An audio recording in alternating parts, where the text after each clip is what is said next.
BNP স্থায়ী কমিটির সদস্য আমির খসরু মাহমুদ চৌধুরী বলেছেন, যারা দেশ ধ্বংস করেছে তাদের পরাজিত করতে হলে অন্তর্বর্তী সরকারকে সহযোগিতা করতে হবে। তরুণদের প্রত্যাশা যারা বুঝবে না তাদের আগামী রাজনীতিতে জায়গা হবে না। অন্তর্বর্তী সরকারের 1 মাস উপলক্ষে ঢাকা রিপোর্টার্স ইউনিটিতে আলোচনা সভা করে এবি পার্টি। এতে বিএনপি স্থায়ী কমিটির সদস্য আমির খসরু মাহমুদ চৌধুরী বলেন, বর্তমানে জাতীয় ঐক্যের বিকল্প নেই। জাতীয় ঐক্যই পারবে আওয়ামী লীগ সরকারের করা ধ্বংসযজ্ঞ থেকে দেশকে নতুন করে সাজাতে। দেশের জনগণই ঠিক করবে বাংলাদেশ কোন দিকে যাবে। অন্তর্বর্তী সরকারকে রাজনীতিবিদদের ও মানুষের চাওয়া নিয়ে ভাবতে হবে। নতুন বাংলাদেশে মানুষ পরিপূর্ণভাবে তার সামাজিক, রাজনৈতিক, অর্থনৈতিক সকল অধিকার চায়। বিএনপির এই নেতা আবারও বলেন, দেশের জনগণই সিদ্ধান্ত নেবে বাংলাদেশ কোন পথে চলবে।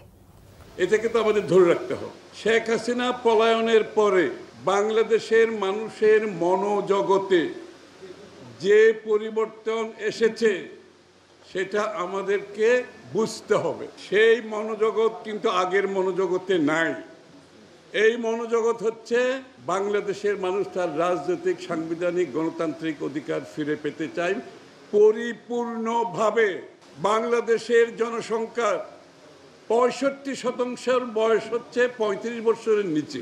তাদের প্রত্যাশা কি, তাদের আকাঙ্ক্ষা কি, এটা আমরা যারা রাজনীতি করি আমাদের বুঝতে হবে।